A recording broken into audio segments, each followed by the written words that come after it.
he's perfectly capable of taking something that he's learned from somewhere and adapting it or adopting it. And by revelation, maybe learning something more than the source that he took it from. But it's all true. As a believer, I can see that Joseph Smith, working under divine direction, was able to bring truths together from all these elements to accomplish God's design. Why not say that Joseph could have created the Temple Endowment just from his milieu without there being any divine revelation source? So, for example, he could have gotten like the washings and anointings from the book of Exodus, Aaron and his priests. He could have got other allusions from the Bible and then from Masonry as well, combined with his scriptural productions, but they might view that as coming from Joseph Smith. And why not say that the Temple Endowment could have just came from his environment? So I would say it this way. I would say that the case for him getting it from the Bible and from his revelations, including the Book of Mormon translation, we'll talk about that more next time, how much of the temple there is in the Book of Mormon, is much stronger than the case that many more critics make of it coming from Freemasonry. To argue from Freemasonry, then you'd have to say, well, he was awful lucky, wasn't he? Because he threw out a lot of the stuff, which is known to be late stuff, and the stuff that he kept, he nudged it in the direction of the ancient meaning and function of those things. What he kept, what he selected, and what really couldn't be known from the Bible, he turned out to be extraordinarily lucky in what he decided to keep in that case. Mormonism with the Murph, where Larry Singh explores church history and the church's truth claims. Hi everyone, welcome back to my channel, Mormonism with the Murph, where Larry Singh explores the church's history and the church's truth claims. And I'm excited for today's episode. I'll be interviewing scholar and researcher Jeff Bradshaw. Jeff, thank you for joining me today. Nice to be here. Yeah, it's great to have you. So we're going to be doing probably 3 different episodes together. Part 1 and part 2 is going to be focusing on the Temple Endowment and Masonry. Part 2 is going to be more of a focus on the correspondences between the Temple Endowment and ancient temple rituals. And then we're going to be doing a 3rd episode down the line on the Book of Enoch, because you've done a lot of work on the Book of Enoch as well, and some of the correspondences in themes, language, motifs to ancient Enochic documents as well, which is a fascinating topic as well. But part 1 today, we're going to be focusing primarily on the origins for the Temple Endowment, the context, the connections to Freemasonry, what is Freemasonry, and some of the similarities and also differences between a Masonic ceremony and our Temple Endowment as well. And you're sort of like the living expert on this topic, so this will be great to have this discussion with you. But Jeff, you're not always on a ton of podcasts. I know I've seen you on like fair conferences and interpreter things, but for any listeners who don't know who you are, can you give us maybe a little bit of background about yourself, your life in the church, your scholarship, and your engagement in, researching and apologetics? Sure, happy to do that. But I should just say how pleased I am to be on here. I refuse most invitations, partly just because I'm super busy with projects. But I had a couple other people just really tell me this was a great show and you do a great job. And so I appreciate that. I'm happy to be here. Oh, well, no, it's great to have you. So just by way of background, let's see. I think my life kind of divides into 3.5 decades, which is about how old I am. I'm not sharing right now, am I? Hold on here. No. You got some slides prepared. Here we go. So if you don't mind, I'll make these illustrated. Are you seeing it now? There we are. Yep. So I grew up in Salt Lake City, Utah, with 2 brothers and 2 sisters. And I served a mission in France and England, and then came home, graduated from University of Utah, and married my dear wife, Kathleen. So you're in both England and France on your mission? I'm sorry. Wow, I had to start over. I was in Belgium and France. Oh, Belgium and France. Okay. That makes more sense. And then went with and then came home, graduated, and I married my wife Kathleen in 1979. Very good. Then the next 2 decades I pretty much spent in school and working at Boeing Computer Services. My mentor at the University of Washington was Buzz Hunt. He was really in the first generation of pioneers in artificial intelligence, and in fact wrote the first book-length version of machine learning at Yale in 1962. And I soon went to work with at Boeing Computer Services as an AI specialist while I was still going to school. My knowledge there was really applied towards knowledge acquisition as modeling, since we had a lot of expert knowledge, but not a whole lot of stuff you could learn on the machine because the internet was just barely up. We were just using ARPANET for email. That was the way you got knowledge into a machine. Later on, I got interested in how information not only could be shared as we do with chatbots today, but also acted upon. And so this led to some work I did in software agents as one of the pioneering works there. And basically, this is something that's being played out right now in the world of AI. People are moving now from chatbots to thinking about agents that can do things for you in the world, which I won't say too much about. But the next 2 decades, I spent working at IHMC, the Institute for Human and Machine Cognition, and there, seeing where things were going in terms of agent technology, I got focused on human agent robot teamwork. And so how are humans and agents going to work together? Because it's clear that agents, whether AI or other, we're going to be working in a human world, doing human things. And so that was very, very important. The next 2 decades, and well till currently, we spend on a mission, my wife and I, in the DR Congo, 2 missions there from about 2016 onward. And then spending time with my family, currently doing a lot of work for Interpreter on special projects, including books and conferences. Wow. And on the right-hand side, you'll see some of the work I do for the Church History Department as a church service missionary. The top one is at the Kananga Temple site in the middle of the DR Congo, where I was visiting for the last month. I'm basically doing a history of all the temples in Central Africa right now for the Church History Right, Department. that's your current calling at the moment? Current calling. The one below that is actually, it relates to books and the thing. It's an artist named Theodore Ntolo, who's actually doing a lot of the illustrations for our newest book, which is going to be on the Book of Abraham. He has some very unique things. Member of the Fine Arts School there in Kananga. Very good. Another project I'm doing for Interpreter is called Not by Bread Alone. You can see what we're doing there if you want. Everything is in English and French. It's a series of episodes on the history of the church in Africa. And finally, if you don't mind me just saying, a couple of interesting conferences coming up. One on the temple, since we're talking about that today, September 28th at BYU, Temple on Mount Zion Conference that I'm involved in organizing with Stephen Ricks. On a May 3rd and 10th of next year, we'll have a conference on Abraham and Scripture, History, and Tradition, again at BYU. And my co-sponsors of that are John Thompson of Scripture Central and Matt Bowen of BYU Hawaii. There's some books that are also coming out that might be of interest. Into Arabia by Neil Rapley, Lauren Aston, and Godfrey Ellis on the Old World part of the Book of Mormon. That'll be out before the end of the year. Something called Joseph Smith, A Life Lived in Crescendo, which I'm doing with a lot of folks at the Church History Department at BYU on the final 2 to 3 years of Joseph Smith's teachings. I think will be relevant to this audience because we're talking a lot about the priesthood and the temple and some of the final revelations having to do with that and the Godhead. And then a 3rd volume in our God's Image and Likeness series called The Family of Abraham, really going into depth on all the wonderful teachings in Genesis and the Book of Abraham. Including a lot of the concerns that people have about both those books. And I'm not leaving behind AI, still working on AI these days. Today. Relevant to today, and believe it or not, the next frontier is not just chatbots, but the major players are realizing that it's agents. So we're back to the future on that. And so I'm really busy these days trying to explain how the AI technology is going to evolve as it goes from chatbots to agent technologies that can actually do things for you. Wow.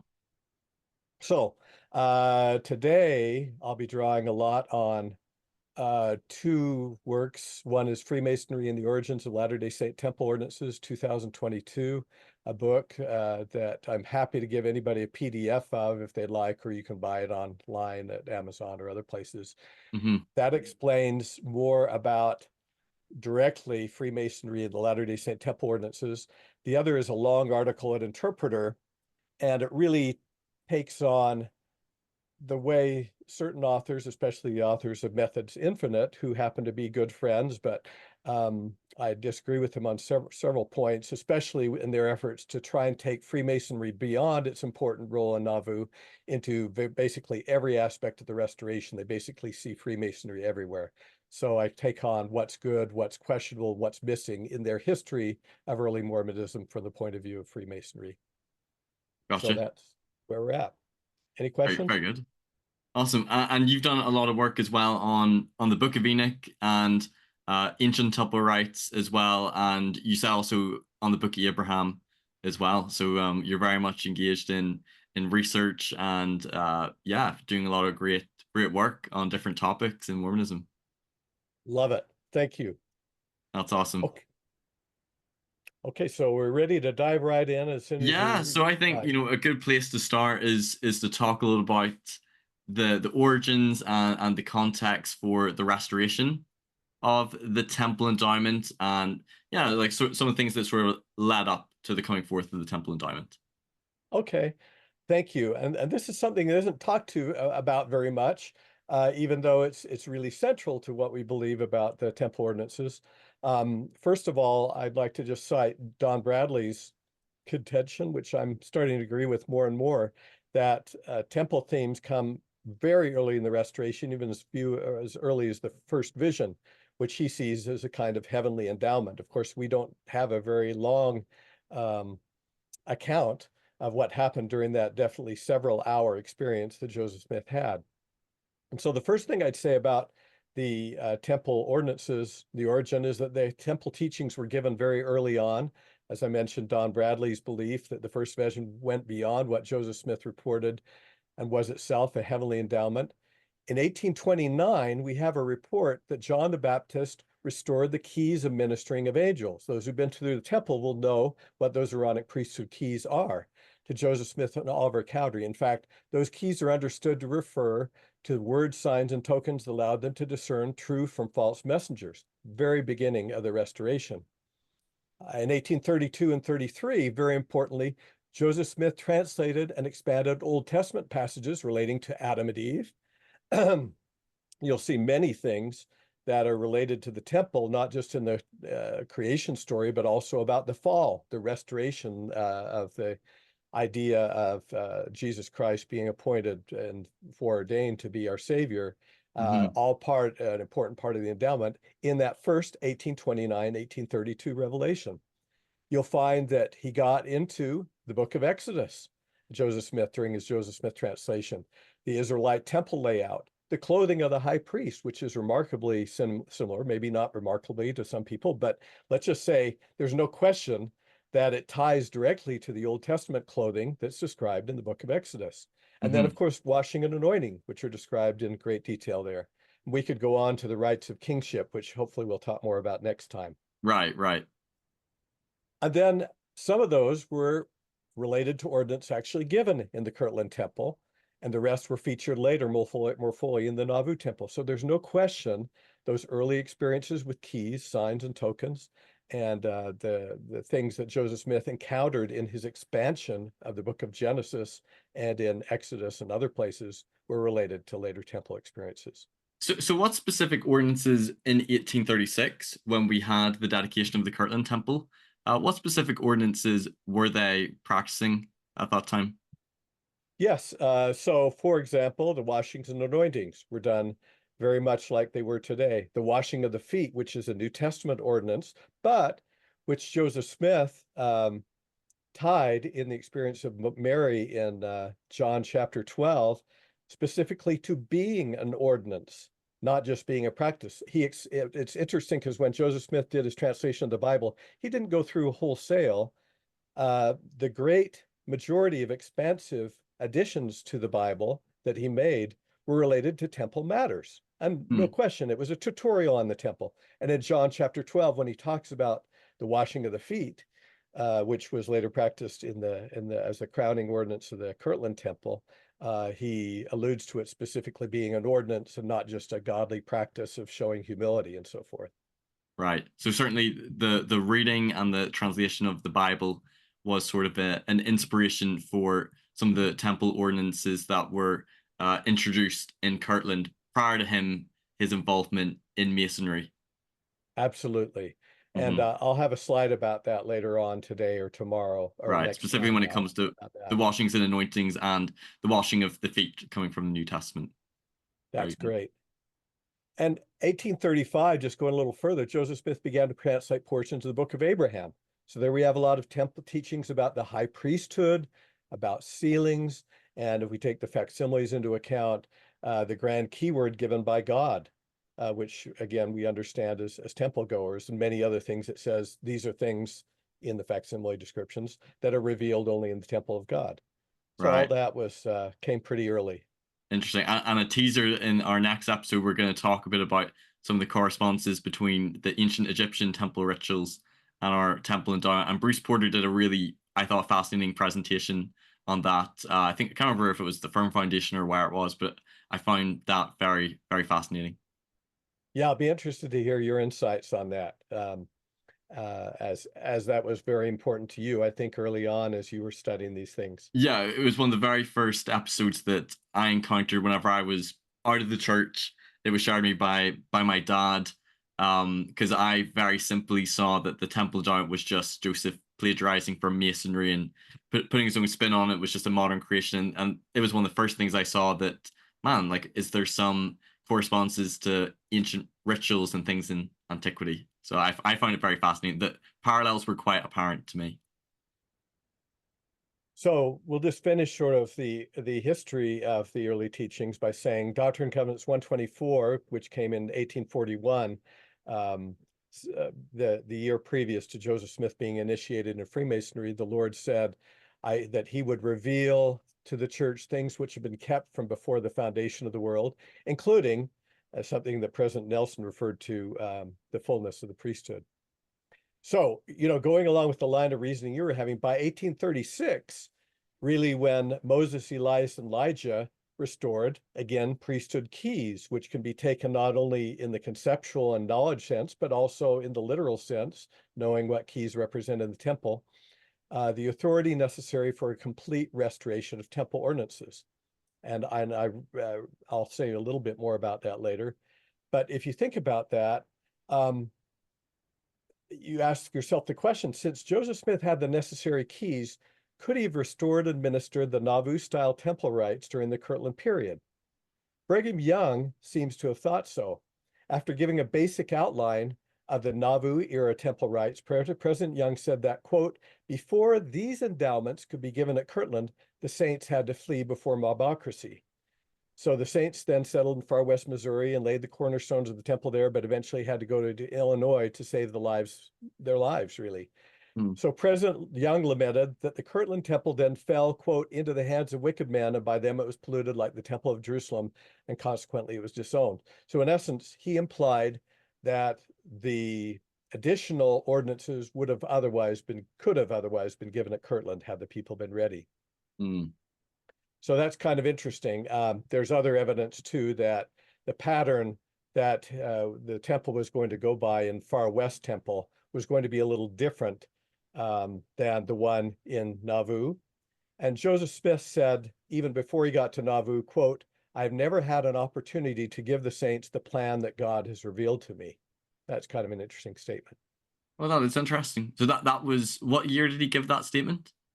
I don't have that in front of me, but I have it written down that it was before he ever set foot in Before Nauvoo. before he got to Nauvoo. That had to be Interesting. pre-1839. Right. And so what you've shown from the previous slide from his reading of both the Old and the New Testament, the Book of Abraham and other angelic visitation they had in Kirtland, that some of the elements of the temple endowment were already in Joseph's mind at that time. Were being revealed to Absolutely. him. Okay. We can't say absolutely. He was very private about those kind of things. But boy, There's the hints. changes he made in scripture, the revelations he had in scripture are amazing in retrospect for those who know the temple ordinances. Hmm.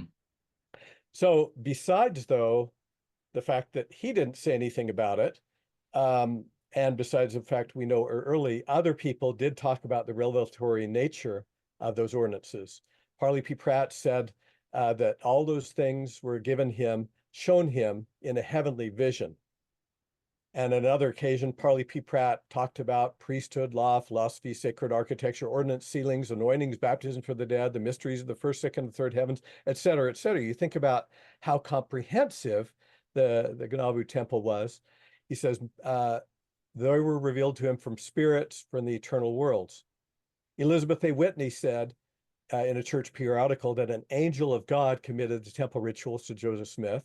Joseph Smith likely wasn't very specific to him. However, there's a purported witness of some of those particular manifestations in the point of view, from the point of view of Zebedee Coltrane, who would have had to have been appointed for that task while Oliver Cowdery was out of fellowship. I have an article on that subject.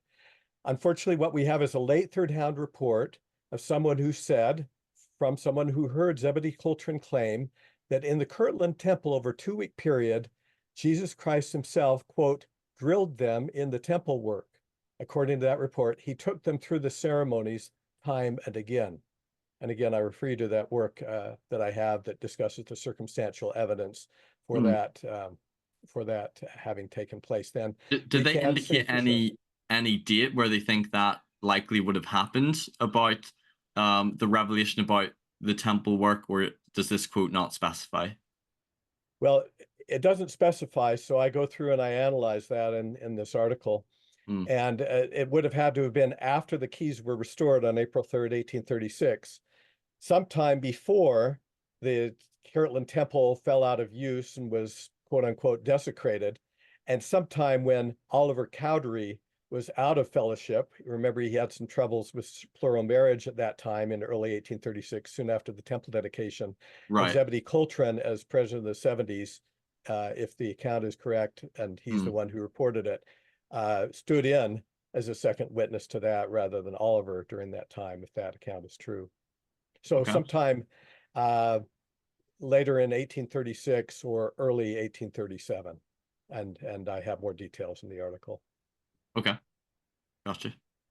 Here's something else very interesting, just talking about the revelatory origins of these things. If you look on the right, there's 2 descriptions that we have in the far 2 columns, one from a Revelation, section 124, which talks about various things that were to happen in the Kirtland Temple. And in the far column is an actual report of the first endowment that was given on 4th of May, 1842.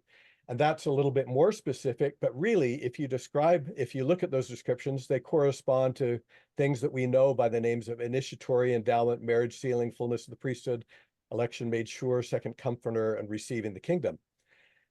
Interestingly, the most specific list of those blessings and ordinances, in my opinion, was given in 1832 in section 84. And if you follow verses 33 through 48 carefully, you have in order that you're sanctified by the Spirit unto renewing of your bodies, which I take to be, I have a whole book on this subject, Joseph Smith and what is it called? Temple Themes in the Oath and Covenant of the Priesthood, that people are sanctified by the Spirit unto the renewing of their bodies. Endowment, the sons of Moses and Aaron, as they receive the keys of those 2 Aaronic and Melchizedek priesthoods, Moses being in section 84, a representative of the Melchizedek priesthood. The seed of Abraham, which are the promises given in marriage sealing, the fullness of the priesthood, which you know is when people are made kings and priests under the Most High God. And then we say, it goes on to talk about the elect of God, which we know from elsewhere, that has to do with your calling and election being made sure, or the more sure word of prophecy. I have an article about Joseph Smith's sermon on that from March 1844, which goes into what election means in great detail. The second comforter, it goes into, the Father teacheth him, and then ultimately something that occurs on the other side of the veil, all that my Father hath shall be given to him, receiving the kingdom, which corresponds in the description of the endowment given in 1842 to abide in the presence of Elohim in the eternal worlds. Right, so you're arguing that in 1832 in Doctrine and Covenants 84 that sort of hints or seeds of these later temple themes that Joseph was sort of actualized in 1842 we can find in the 1832 Revelation? Yeah. we can't know how much Joseph Smith himself knew any more than we really understand all the revelations that we read. But in Mm, retrospect, it seems like the Lord, it's very interesting that the Lord mentioned those items in the same order as they appear in the ordinances today. very, very interesting. I want to get your thought as well on, I know Don Bradley talked about the brother of Jared and his encounter with the Lord, and the Lord putting his hand through the veil, and he sees that as a temple theme in the Book of Mormon. Do you see that as well? Absolutely. Absolutely, in every respect. And I've written some on that. Don's written some things on that. We could talk more about it next time if you'd like. I'm not Yeah, prepared to that's talk about something that very today. interesting, something which is an interesting insight because often as members of the church, it's not something that we would tend to pick up on, and arguably maybe something that Joseph didn't pick up on, but was part of the translation of the Book of Mormon. If we have time today, well, let me just say this, that relating to what you said about the Book of Mormon and the brother of Jared, when I was a kid, growing up in the church, people would sort of justify the idea that the Book of Mormon had the fullness of the gospel. They'd say, well, the fullness of the first principles, the temple stuff isn't really there. But today, more and more, we're seeing those temple themes. Matthew Brown just wrote an article about Alma 13, some of the temple themes there, as you mentioned. Catherine Thomas and Don Bradley have written about the Book of Jared, or the Brother of Jared, and recently keying off some things by Noah Reynolds. I've shown those same temple themes. We could talk about that later today if you wanted. In 2nd Nephi 33, he takes you in essence in a tour of the temple and through the veil. And I think most Hmm. people haven't noticed that fact when you read it carefully. Is that the last chapter of Second Nephi? Second Nephi Second to 33. last chapter. I'm sorry, 33 is the last. I think it's 31 I'm thinking of right now, but Okay. it's Oh, in essence his interesting. last culminating teachings. Interesting. Very good. Yeah. So great questions. Um, so let's talk about Freemasonry a little bit. Brilliant. Um, so, oh, I didn't put my quote in here. I wanted to quote it exactly, but in essence, it's been said to have been an allegory, made in essence made rich with symbols. And that's in a sense what it is. It's an allegorical teaching made to originally to help unify and teach practical and moral teachings to practitioners of Masonry in the ancient days. And then in modern times, it's become a fraternity that's designed to inculcate those spiritual and moral teachings in in any individual who wants to join. Um, and it draws on many ancient teachings, but most of them are allegorical um, uh, rather than literal in their origins. Right. I got to know Freemasonry a little bit better from my father-in-law. My wife's father, Robert Peterson, was first of all a Freemason, and then he joined the church. And so it's kind of fun in his Masonic Bible. On the left-hand page, he has his different priesthood lineage and his ordinations and his patriarchal blessing. On the right-hand page, he has actually it's his father's initiation into Freemasonry, all the details of that. He saw no incompatibility between the two as Hmm. he worked on the moral teachings that were given in Freemasonry and became a member of the church in his later years. Oh, fascinating. And in fact, the Bible, but at least by Christian Freemasonry, the book, the Freemasonry, I should say, is a big tent kind of religion. You just need to believe in a deity, and then you can use whatever sacred book of scripture you want on the altar when you make your vows in Freemasonry. But many Christian Masons will use the Bible, which is some call the great light in Masonry. And one of their big themes is let there be light. So that Very open, interesting. you notice that on the left, that open book on there doesn't say Bible or doesn't say Quran or anything else. It says the Word of God, and then it has the Freemasonry symbols of the Compass in the square. compass and square on top of it. Very good. So history of Freemasonry came to America fairly early. We're going to jump over it fairly quickly, but you can read more in my book. But it was really a widely respected organization in America from the 1700s on. This is where an area where Benjamin Franklin met with the Masons, where the lodge here was supposedly formed by George Washington in this inn. It was later on revered very much and had a great reputation till the early 1820s, where because of a scandal called now I'm blocking on it. I'm having a Biden moment here. Oh, Um, there was a murder of, was it a William Morgan? Is that the William scandal you're Morgan. referring to? William Yeah. Morgan. Yes. So William Morgan was supposedly who had threatened to publish an anti Masonic expose, was supposedly murdered by the Masons, and that prompted a whole wave of anti-Masonry in America. The membership plummeted, and it became a thing not to say you were associated with until it started to revive slowly about the time the Saints came to Nauvoo. And at that time, there was an effort to revive the ancient fraternity in a different sort of way in some respects. Gotcha. And just to piggyback, just one wee Mhm. moment, I believe scholars they sort of like date Freemasonry going back to likely like the stone guilds and stonemasonry. Would this be around what like the 13th, 14th sort of century time? And then we got Masonic lodges then maybe more like the 1700s. Yes, I didn't go into it here, but I think it would be good later on to go into that in more detail, just to see where what things may have come even from the early church in those Yes. Masonic guilds, and then what things were more or less invented as a way to promote the ideals of the stonemasons at that time in the 1300s, as you say, up until actually it was the mid 1717, if I'm not mistaken, that the Grand Lodge of England started officially to welcome what were called speculative rather than operative Masons into the guild. People who were, in other words, who were interested in the philosophy and teachings of Masonry rather than being operative Masons per se. Right. Okay. That's good background. Okay, that's a good catch. I think that was worth saying.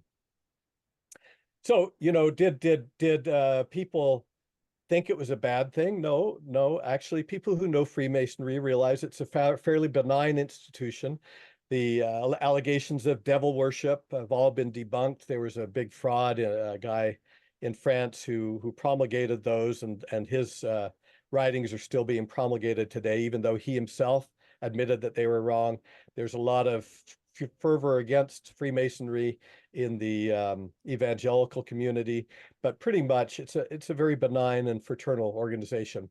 Heber C. Kimball, member of the First Presidency in the time of Brigham Young, he actually said this after he got to Utah, just sort of talking about his view of the morals of Freemasonry. He said, "I've been as true as an angel from heavens in the covenants I made in the lodge at Victor." That's where he was initiated into Freemasonry.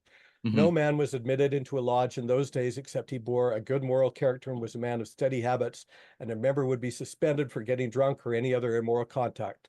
And then he says, after, having being out in Utah, having been persecuted by the Masons and others, he says, "I wish that all men were Masons and would live up to their profession. Then the world would be in a much better state than it is now." So he didn't see the excesses that happened in Nauvoo as a criticism of the institution, but just certain people who were prejudiced against the Mormons. So it seems like he and others consider quite like a noble and honorably honorable society and group to be a part of. And like you say, they focused on morality and at least some sort of a belief in God, but it wasn't as focused on salvation necessarily, but sort of like brotherhood and doing good in the community. Absolutely. And as you say, there's no salvation linked to the rites of Masonry, and there's no specific creed or beliefs other than a belief in a common, uh, belief in God, fatherhood of God, and brotherhood of man. It's a good point you make about like because I've heard those criticisms. A lot of it come from evangelical Christians about this being like satanic or evil. But there's even members of the church today who are active members of the church who are also Masons as well and see it as a good society and it helps them, I think, in their membership as well in the church. Absolutely.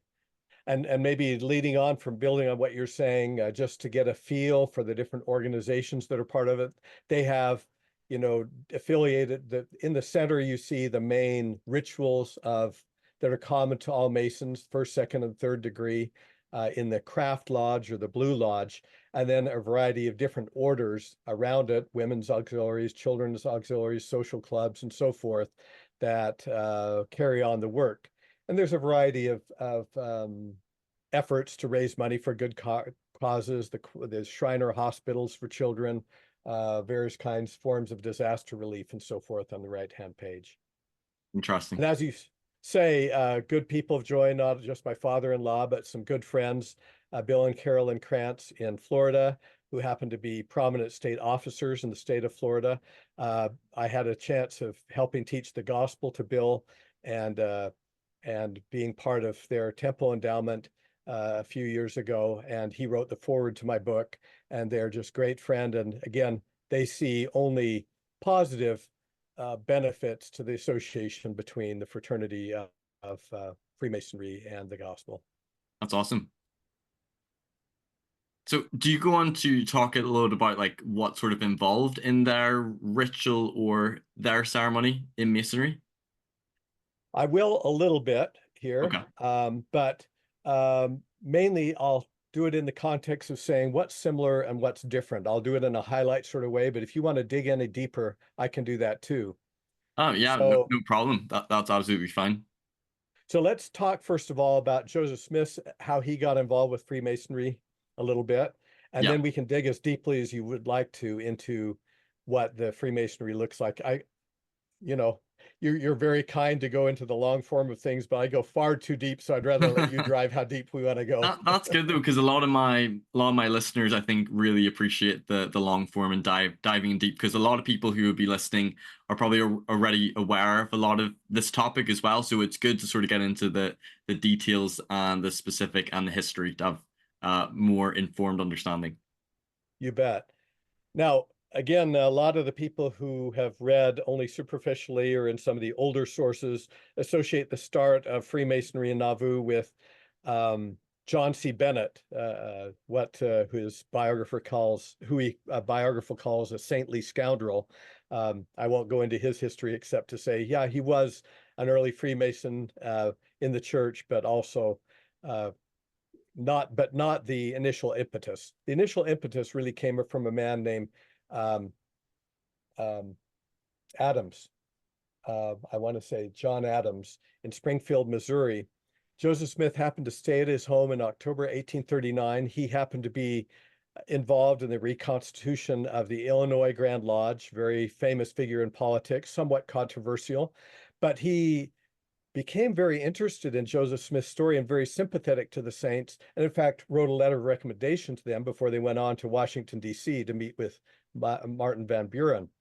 Within a few months, in fact, after having no doubt talked some about Masonry with Joseph Smith, John C. Bennett somewhat secretly became a member of the church, and in fact held the I may get this wrong, but I think it was the Organization of the Grand Lodge of Illinois. He deliberately held it on April 6th, 1841, I think it was, to coincide with the revelation of the church. Soon afterwards, though, he began to prioritize his church membership over his Masonic involvement and resigned from his state positions and pretty much became full-fledged into the church as a patriarch and as a great friend of Joseph Smith till the end of his life, which was in Nauvoo. Right. And wasn't Joseph Smith's father and Hiram Smith Masons as well? Sure. Hiram, we have pretty good evidence that he was a Mason. And here's one thing I agree with Dan Vogel. The evidence that some people put forth about Joseph Smith Sr. being a member is very, very tenuous. In fact, it's negative. There were several Joseph Smiths in the area, to summarize what the good research he's done very briefly. And none of them seems to be good candidates for having joined the lodge. So pretty Okay. much we know that, you couldn't have helped but know something about Masonry growing up where Joseph Smith did, and it couldn't have helped been a topic of conversation among friends and acquaintances and family. The only member of the family we know about for sure is Hiram, and that's because when he became a member of the lodge in Nauvoo, he said he'd been initiated in such and such a date in such and such a lodge. Okay, gotcha. But no question, Joseph Smith was exposed to some of that. Whether he was exposed in detail, well, we don't really have much evidence one way or the other, except to know he certainly grew up in an area where they would have been talking about William Morgan and so forth. Yeah. Okay. Now, being very, very brief, and again, maybe too brief, I'll just say that a Grand Nauvoo Lodge was built in Nauvoo, even after there was some trouble with institutional Masonry in Illinois, and the Mormons were actually expelled from the Grand Lodge. They went ahead and built a lodge anyway. Sometimes it's called the Social Hall when you go to on certain tours in Nauvoo, but it was really known as the Masonic Lodge, even though they had social events there. One of the fun ones at Wright is a play that was put on there. In 1844, April 1844, called Pizarro, or the Death of Rolla, and they had a big hall where they could have entertainment of that sort.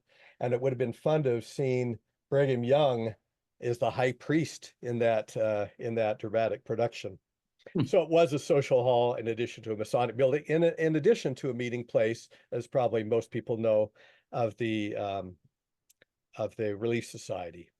Okay. So one question that I just thought of, for any people who don't know a whole ton about Freemasonry, and even myself, what's the difference between a Masonic lodge or a hall and a Masonic temple? Are they the same, or are these two different types of buildings? It's a good question. Yeah, a Masonic lodge is a representation of a temple, although it doesn't quite have, it has some features, but the actual layout and structure of the temple is nowhere as close to Solomon's temple as the Nauvoo temple is. I have a whole chapter about that in my book. So in essence, for allegorical purposes, the Nauvoo, the lodge of Masons is considered to be a temple when they're going through various rituals that involve allegories about the building of Solomon's temple. Right. And the Masonic temples that they do have, is that sort of after the manner of they're trying to base it off Solomon's temple in the Bible? Would that be correct? Obviously, without the animal sacrifices and such. Yeah, philosophically, they wanted to be seen as, they wanted to see a connection between architecture being one of the liberal arts that they promoted, and principles from architecture, everything from, square, well-rounded ashlars that the Masons would have been familiar with, to archways, to stairways, to other things, as being connected to Solomon's temple. In reality, the architecture itself, although some of those teachings drew on that thing, the architecture itself at the lodge wasn't very temple-like. There were not different segmented areas of holiness, for example. There was no altar. There was one altar, but it really wasn't made. It was an altar of prayer, not one really of vows, in the same way that we understand at temples. There was no veil except for certain advanced degrees where they would go through a whole series of veils that was very different than what you would go through in Solomon's temple. Okay, very good. So, good question. So, if we were going to go further, what we could ask, why did Joseph Smith join Freemasonry? And the short answer is he never said. The closest thing to an answer we get is a late statement by Elder Franklin D. Richards, who said that Joseph Smith may have believed that some aspects of Freemasonry were rooted in ancient practices not known from the Bible or other sources in his day. Now, he didn't talk about all the things, but there were specific things he was, that Elder Richards says he might have been interested in. So listen carefully to these words. Joseph Smith was aware that there were some things about Masonry which had come down from the beginning. He desired to know what they were, hence the lodge. The Masons admitted some keys of knowledge appertaining to Masonry that were lost.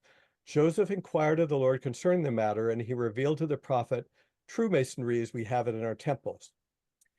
So take that for what you have. It's a late statement, but it in my mind, has some elements of truth that you can look at if you compare the exposés of Masonry to what we have in the temple.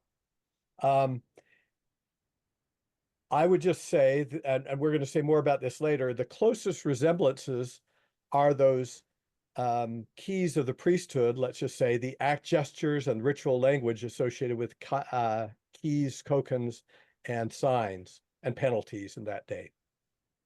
And it Between the seems, endowment and and the Masonry, you mean? Freemasonry. Yeah, yeah. Right. And so from my conjectures, having read this and similar statements, there's a whole raft of statements that say something in a little less detailed way than what Richard says here. It seems to me that the focus was, in a sense, Joseph Smith was thrilled to learn that some of the things that he learned about the ancient temple had actually made their way into Freemasonry. Mm-hmm. And so he inquired of the Lord concerning the matter, and the answers and the meaning of those things were given to him by revelation. Right. So he's sort of claiming that some of the things that he's seeing in this Masonic ceremony and aspects of the ritual had anciently in ancient temple rituals as well, which we're going to dive into more in the next part. But that's very interesting. I think there's other quotes that talk a little about that as well. Absolutely, absolutely. And I tried to do a survey of all of those in the book if you're interested in following the details and why I come to the conclusion that had specifically to do with those keys. Now, what were some other reasons that he encouraged Freemasonry among the saints? Well, he didn't tell us again, but we have the idea, such as Joseph Fielding and other endowed members of the church said, quote, "Many have joined the Masonic institution that seems to have been a stepping stone or a preparation for something else, the true origin of Masonry. That is to say, authentic ancient priesthood ordinances to which some elements of Masonic rites bore resemblance." So what were those stepping stones? Well, one might have been, and we're only speculating because Joseph Smith never said, but gaining experience with covenants of confidentiality. He once told the saints, quote, "The reason we do not have the secrets of the Lord revealed unto us is because we do not keep them." But as he later observed, the secret of Masonry is to keep a secret. So in some sense, he may have seen people's gaining familiarity with the idea to keep covenants of confidentiality in Masonry as a preparation for that aspect of the temple ordinances. Does that make any Got you. sense? No, that's good insight.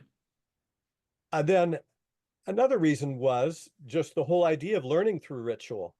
They became familiar with symbols and forms that later on they would encounter in the Nauvoo temple. In fact, some of the language was overlapping in terms of some of the ritual language, the patterns of languages, questions and answers. Of course, in that day, you had a lot of catechisms. That was kind of the mode for teaching. They were basically question and answer books. You go through, look at lectures on faith. You ask this question and you'd give back an answer in rote and in a certain style. Gotcha. But these included, in case of the temple, ritual terms, language, hand clasps, and gestures, as well as repetition and use of questions and answers as an aid to teachings. I So think as as you, well. Oh, sorry. I'm not sure if go you ahead. have this on here or not. I've heard other, individuals give a possible explanation. This might be a bit speculative, but due to the persecution, all the persecution they faced, particularly in Missouri, that this Mhm. could have possibly been Joseph looking to build maybe ties or alliances or, you know, more of a brotherhood because of what they were going through. What's your thoughts on that possible explanation? That's a great thing to point out, and something should be said about that. I'm glad you asked that. Um, I think that Freemasons would look askance at any potential members who were only joining the fraternity in order to gain to build a network of friendly relationships. So I'll say that first off and on, that would be seen as a something for money or something for personal advantage wouldn't be seen as well. Mm, However, um, that said, I think Joseph Smith was very, very broad-minded in that regard, as was Abraham Jonas, the for a short time, the head of Freemasonry in Illinois during the early years of Nauvoo. he was Jewish, it turned out, and I think was very interested in finding ways of creating brotherhoods that transcended religious beliefs. He found it to be a hard task, just as the Latter-day Saints did. But I think the ideals of the Brotherhood of Man in Masonry, although they may not have been the prime motivator, were an attraction to Joseph Smith, just as they were to Abraham Jonas, as a way of becoming friends with people of other faiths that they'd had such a hard time doing. And it seemed as well, like from Joseph Smith's life, he seemed like really interested in seeking learning and knowledge, like from wherever it came from, reading books, studying Hebrew and Kirtland. So this seems like part of Joseph's open-minded personality to want to, discover Masonry and see what he can learn from it as well.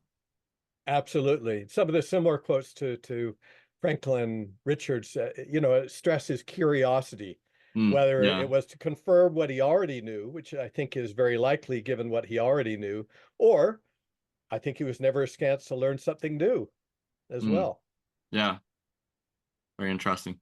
In fact, I'll go ahead and quote something I was going to quote later. He says, Joseph Smith once said, it was like, if I, as a skillful blacksmith, take different elements that I find together and weld them together, what's wrong with that? He says, I've got all that the world has to offer in terms of knowledge and an independent revelation in addition. So that's kind of a good way of thinking about learning and revelation, isn't it? Very interesting. So in Joseph Smith's case, we shouldn't think about revelation and learning as competing. They're complementing each other. What he learns prompts him to ask of God. What he learns from God prompts him to learn more.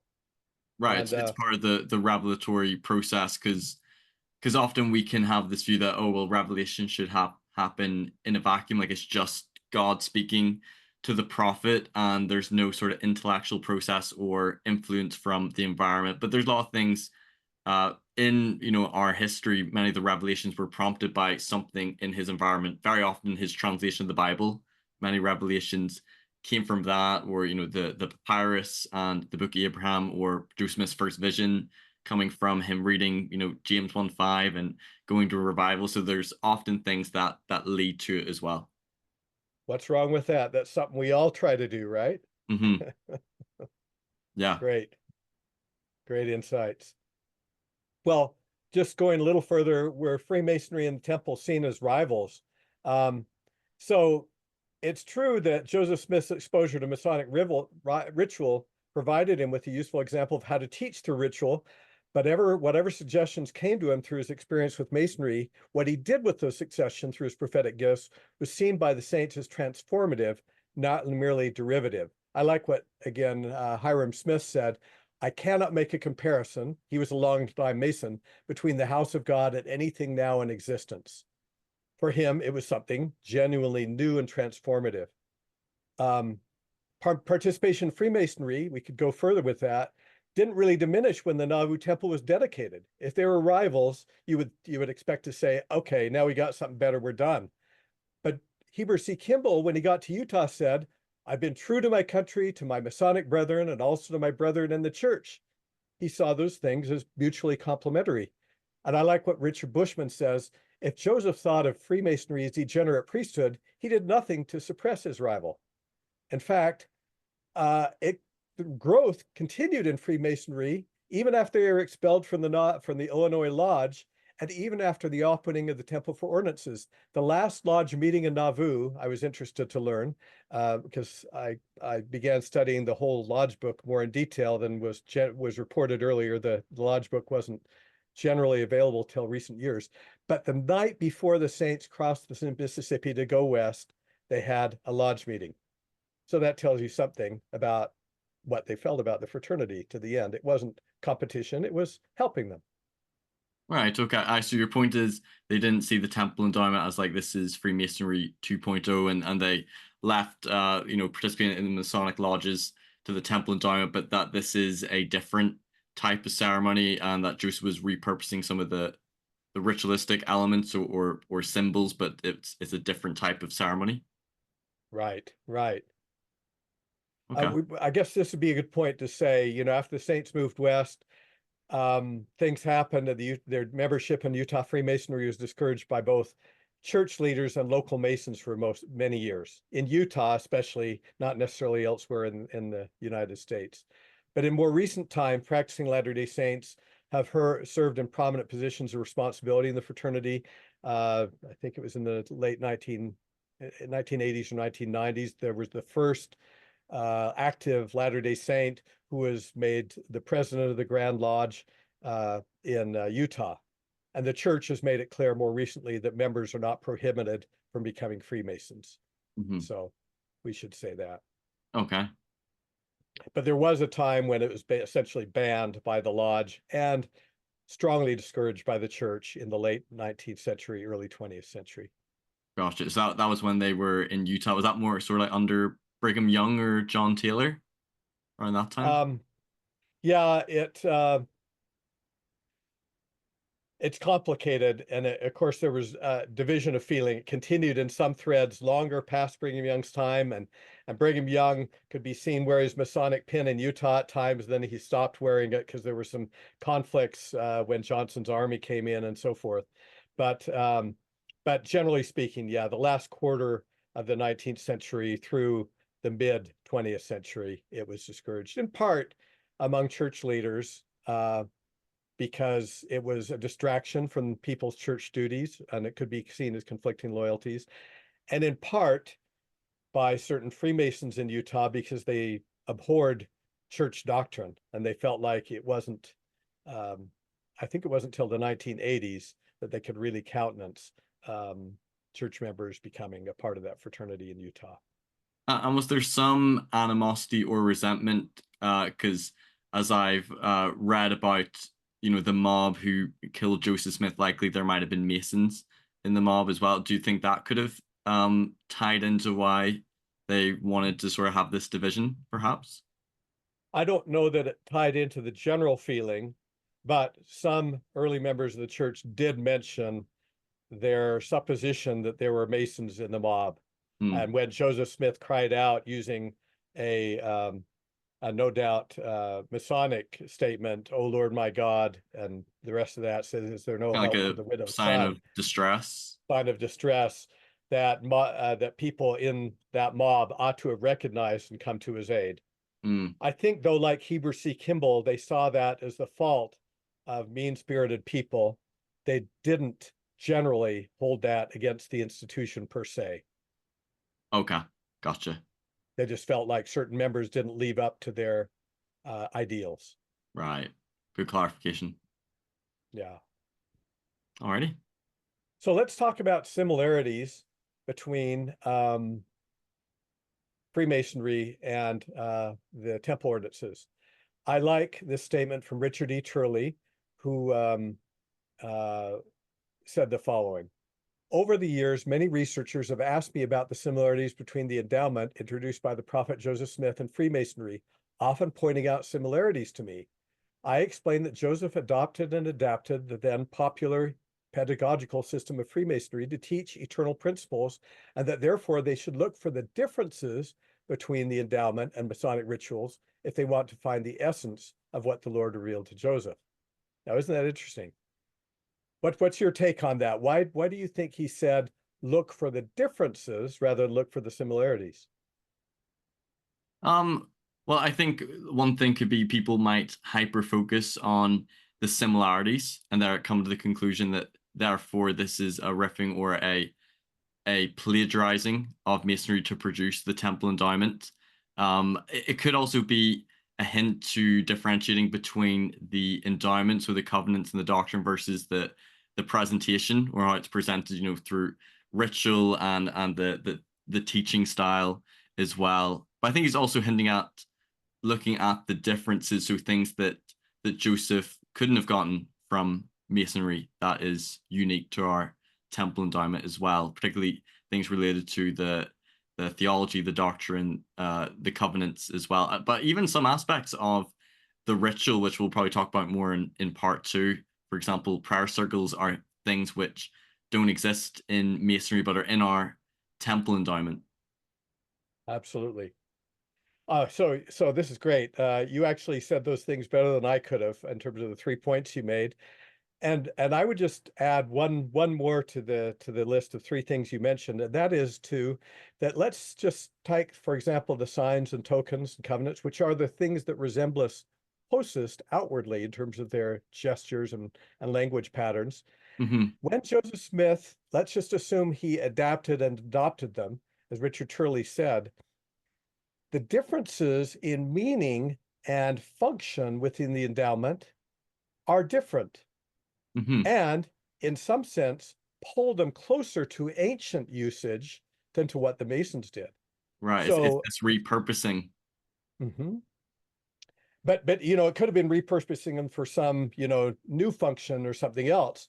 But what's interesting, and I'll maybe give some examples of that in a couple of minutes, it repurposed them into direction of the understanding of those gestures, their function in ancient ritual, as opposed to the way the Masons used them. Well, that's fascinating because Joseph is claiming to be restoring, that there's aspects of the Masonic ritual that goes back to ancient times as well. So if he's claiming to restore it, then you would expect to see some of that in ancient rituals, ancient iconography. Absolutely. Let's go and cite then just a shorter statement that I mentioned from Joseph Smith. He said, I've got all the truth offered by the world and an independent revelation in the bargain. He wasn't talking specifically about the temple, but to my mind, he's talking generally about the revelation he received, and I love it. And let's unpack that just for a minute to just kind of understand why it gets confusing when we talk about how Freemasonry, the ritual of Freemasonry, relates to temple ordinances. And so I like something like this diagram, and I like a saying that Joe Swick III, who was actually one of the authors of Method Infinite, said to me.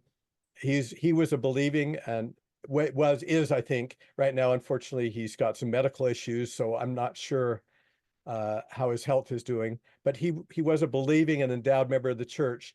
He used to say, playing on the traditional wording of the old Victorian gift-giving custom, that brides should receive something old, something new, something borrowed, and something blue. You ever heard that statement? Yeah. So he would say the temple ordinances are something old, something new, something borrowed, but it's all true. Now, how does Good that work? rhyme. So you've got definitely something old there, and that accounts for some of the commonality in Masonic rites and temple ordinances, at least in terms of the general drift of some of those things. Solomon's temple aspects that come through and are filtered through the Bible. So if you look at that pointer on the left, both Freemasonry and modern temple ordinances draw directly on the Bible and Hmm. sometimes ancient Christian traditions, because there were Right. some ancient Christian traditions that came through Freemasonry. Something new, okay, well, there was definitely some temple-related revelations that were received way at the beginning of the Restoration and later on as well, and they were definitely something new from the Latter-day Saint perspective. What Those are about things that borrowed? would have been Mhm. received prior to his initiation in Freemasonry. The things that you had on an early slide, some of the revelations that he'd received, for example, like Doctrine and Covenants, 84 other scriptural productions. Absolutely. Now, it's possible that he could have, even as a youth, run into some Masonic exposés and other things, Mm. but we know he wasn't that much of a reader. So my own feeling is he didn't pick up much that was specific. I go into that more in my interpreter article on, that talks about the critique of those people who see in the first vision and the Book of Mormon and other things, hints of Masonic influences there. To me, that's kind of far-fetched. Yes, I think he didn't really learn much about the detail of ritual, and that's what Elder Franklin Richards and others seem to feel until he was initiated. Right. Now, some were borrowed, and if they were borrowed, as we said, it shouldn't bother us. He's perfectly capable of taking something that he's learned from somewhere and adapting it or adopting it, and by revelation, maybe learning something more than the source that he took it from. Hmm. Uh, but it's all true. As a believer, I can see that Joseph Smith, working under divine direction, was able to bring truths together from all these elements to accomplish God's design. Here's that statement from Joseph Smith. I just want to say it again.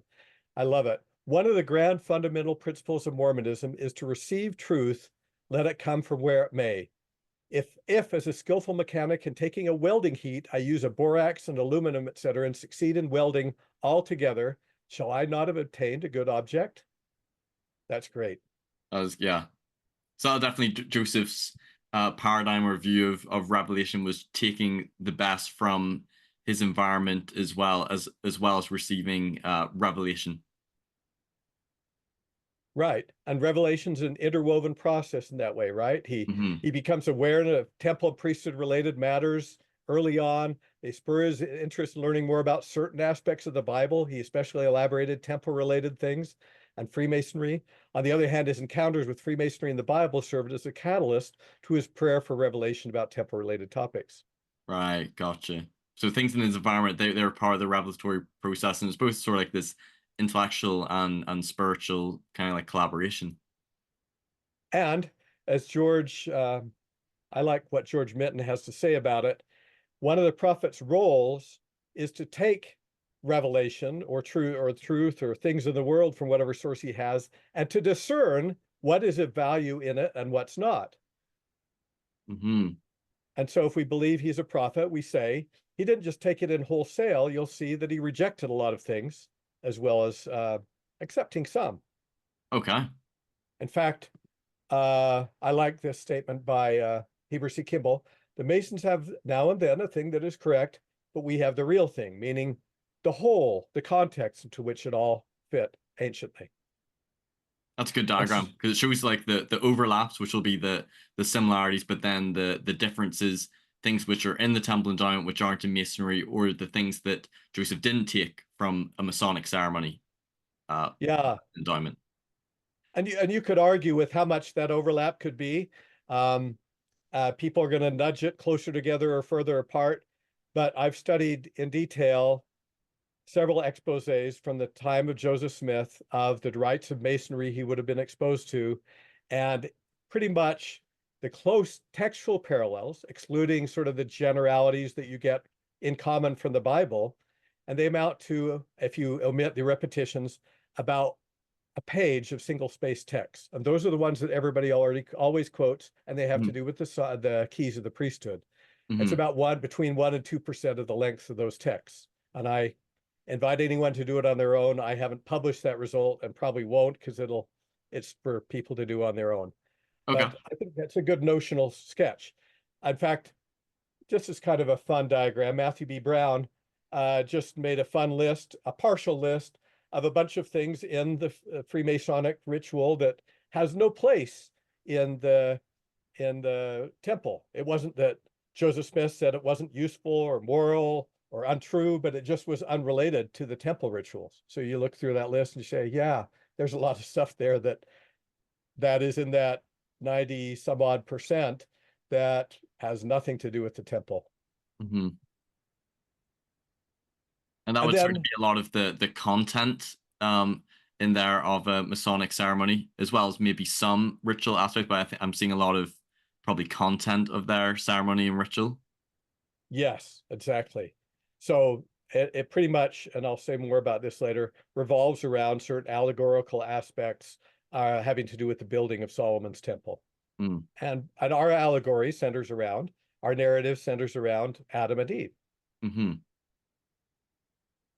So we could say pretty much just what I just said. Ours is about the creation, the fall, and the giving of ordinances to Adam and Eve. There's no counterpart in Masonic ritual to that. On the other hand, Masonic rites are based on legendary and biblical stories having to do with the building of temples in Jerusalem. There's none of that that I can discern in the temple explicitly. Don't they have like a ritual drama about, is it Hiram Abith or Abith and his murders, and that one of the things that is sort of acted out in their ritual or spoken of? Yes. And in fairness, it's an allegory, and some Christian Masons, not everybody, take it to be an allegory of Jesus Christ and his murder or his death, being put to death by enemies of Christ and those who believed in him. But even if you Oh. take that, it doesn't resemble our story, even in that, except Hmm. allegorically, perhaps. And we might talk about this more in part two, but am I right in thinking that a lot of ancient temples, both in the Middle East and Egypt, often depicted sort of creation as part of their temple rituals and drama, and I believe likely in Solomon's temple, like creation and the fall as well. Absolutely. So you're not going to find anything like that I'm aware of the story of the building of Solomon's temple, the murder of Hiram Abiff, um, except maybe very distantly in any ancient temple I'm aware of. But you are going to find creation, fall, and enthronement themes throughout just about every ancient temple ritual. Yeah, and that's very cool that that's part of our own temple endowment and ritual drama. You know, the creation and the fall, and like you said, enthronement back to the presence of God, and we can see similarities in ancient temple rituals as well. That's quite fascinating. I think so too. So just in summary, we could say Masonic rites and temple ordinances are more like distant cousins than immediate family members, mostly sharing things from a common, independently derived biblical heritage. General themes, there are some allegories to kings and high priests and um, moral principles from the Bible that are typical of rituals from many traditions, but in most cases, except for those few exceptions we've signaled, um, they're like cousins rather than direct DNA family members, if that makes sense. Right. We could also say, and we've talked about this before, Masonry is not a religion, does not consider its rites essential for salvation, something very different from us. There's no requirement or rite of marriage in Freemasonry. Women, in fact, don't participate except in the auxiliary organizations. They don't participate in the rituals. And they don't perform any rites for deceased ancestors. So Mhm. if you want to call them innovations, if you want to call them whatever, they're very important differences to Latter-day Saints in our temple ordinances and the Freemasonic rituals. Mhm. Okay, so where are the differences in signs, tokens, and penalties? Penalties, we'll just mention, have since been removed as part of Latter-day Saint temple ordinances. Whether that was because they were seen as part of a later refinement process and really weren't needed, or were just seen as inappropriate to our culture. We'll talk about that later when we talk about modifications to and adjustments. Mhm. And we'll talk about the fact that physical gestures of Freemasonry temple ordinances are identical for some of the tokens and signs, but they differ in their meanings. Mm. In general, the things we'll call the names, and of course we won't discuss those in details here. The names are different. Right. And I think as well, you might touch on this in part two, that some of those tokens and signs we can also see in ancient rituals or ancient art or like statues and things. So they're not necessarily just exclusive to a modern Masonic ceremony. Absolutely. So you're anticipating some good things here. Yeah, I'm But giving a lot of teasers for part two. I think part yeah, two is going to be really exciting and interesting for people. But it's important, like, because a lot of this links as well. They're not to be separated, but that's important to point out. and I think that's maybe will be a good point to end today. We'll see how we go. Hmm. So their use, I'll claim, in the temple endowment was closer to ancient rituals than to Freemasonry and Nauvoo. They're used for recognition and authentication among people in Masonry. So in other words, I'm finding out who's a Masonic brother and who is not. In modern temples, they help symbolize the step-by-step fashion, the readiness of worshipers to advance toward the presence of God. Right. Similar in some general way, but in the context of the ritual, very different. Mm. So without going into detail, we'll just say there's something, I'll say a little bit more about the 5 points of fellowship or that we'll say a ritual embrace in Freemasonry that's highly touted as being something that Joseph got from Freemasonry. Now, there are some specific aspects of terminology and even actions there that are done. But in the Masonic ritual, it is person-to-person recognition of a brother Freemason who is in no way perceived to be his lord. Whereas it's an important part of the enthronement and exaltation process within Latter-day Saint temples. I think I remember specifically that being one of the things that Bruce Porter in his presentation, that he showed that ritual embrace in an ancient Egyptian temple ritual as well, which I thought was really interesting. Yeah, we'll have to come back to that a little bit more. Mm-hmm. So let's just say, along with you then, that ritual gestures and language patterns are biblical, and their use in sacred teaching goes back to ancient times. Tokens could take different forms in ancient times. For example, on signs, for example, the raised hand is a long recognized sign of oath taking. Ancient. Mm-hmm. The Ark of the Covenant had tokens that in this case were, and I'm quoting from I don't remember which version of the Bible, tokens of the covenant relating to the priesthood, including the golden pot that had manna, Aaron's rod that budded, and the tablets of the law. And there's one thread of theory that says that people were admitted to sacred areas of the temple by handling and recognizing those objects and being able to speak to their meaning as they were handed them from the Ark of the Covenant as a means of showing their knowledge of the tokens in some ancient temples, analogous to the Greek mysteries of Eleusis, where again, you were shown and asked to recognize certain kinds of objects to be admitted to the final parts of the ritual. Very interesting. But that also happened as in the form of a hand clasp. A hand clasp was a sometimes more convenient way to express the same notion of a token, quote, a precise image for absolutely unique individuality and perfectly joined unity that could be used as an act of recognition and reunion that is simultaneously a test of knowledge and identity. So it's nice because it brings that knowledge of identity together uniquely along to that test of knowledge. So Right. tokens as hand clasps were also used in the Bible and elsewhere anciently. Maybe I ought to have you read this thing from Hugh Nibley, just give my voice a little bit of rest. I like what he says about these functions, just so we can think about why was all this rigmarole necessary and what does that teach us symbolically? I love this quote by Nibley. I just have one question. I think I noted you Yeah. earlier, so I don't know if you have a slide in this, but I believe reading a source somewhere that hand clasps might have been introduced in, was it the early 1830s by Joe Smith to some of the elders? I don't know in what form or how similar they might relate to the temple endowment, but can you touch on that a little bit?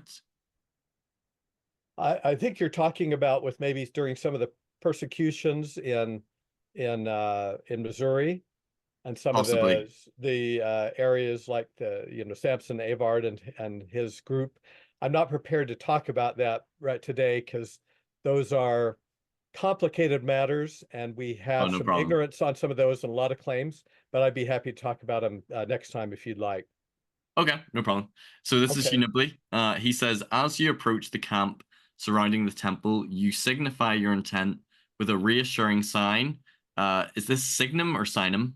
Pignum. Signum, visible from a distance, calling attention to yourself, as Adam does in his prayer and demonstrating your peaceful intent. So let me Upon just stop reaching, you there. So okay, that's what you can see at a distance. So the signs are something you see from far away. So if I raise my arms, and surrender, that's a sign.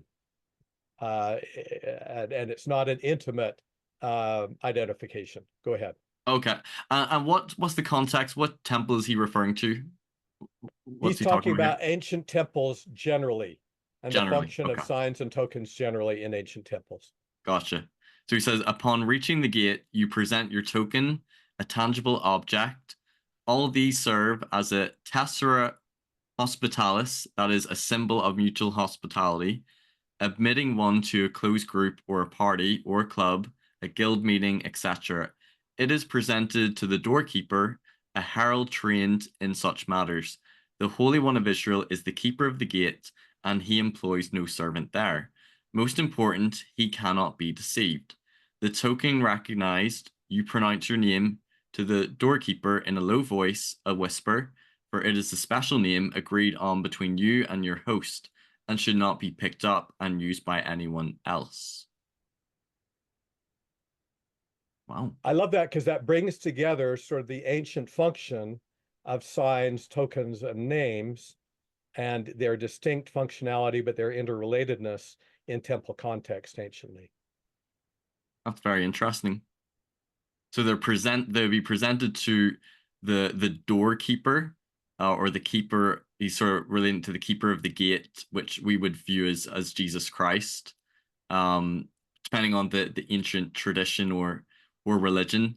And then it would be presented in order to enter through, which is, you could see the similarities between what we do in our own temple endowment. That's right. And going further up again, Adam in prayer showed certain signs when he was praying at a distance from God, uh, that were meaningful in that time and place, not when he was intimately at the gate in a form of ready to be admitted. Okay, and he's saying that this was common sort of themes or elements or the specific function of these symbols or tokens in ancient temples that we would see. Yes.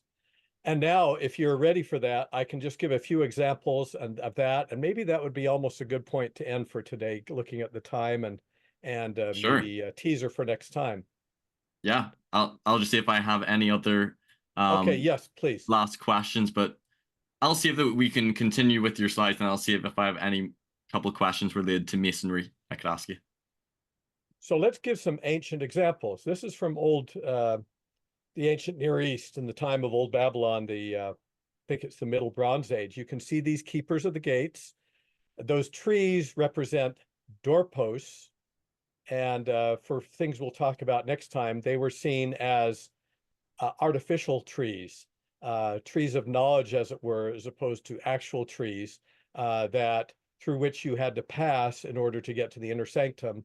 And you can see in the top representation that you're actually, when those sliding doors or gates open, you're being admitted to the presence of the God, holding that club, that scepter, and in his glory and in his robe. This is 4,000 years ago.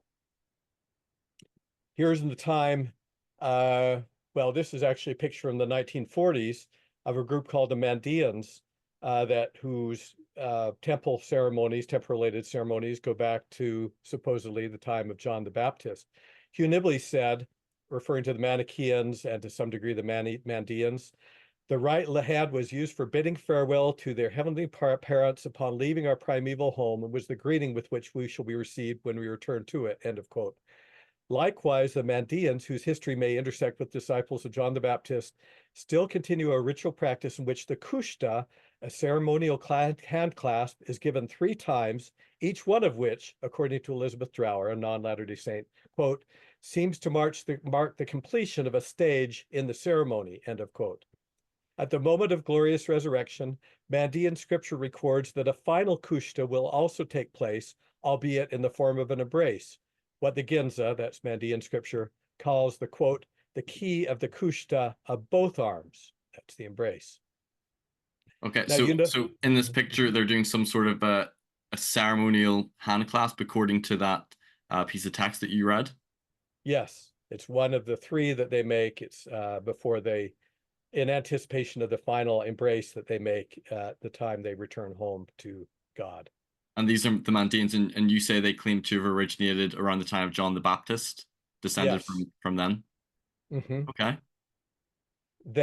You notice what's interesting is he's taking that hand clasp, he's taking a piece of that white fabric in the hand clasp with them. Mm. And some believe that that is a vestige of a veil that is signifying something that separates the 2 individuals symbolically as they're making that hand clasp through the veil, as it were. Okay.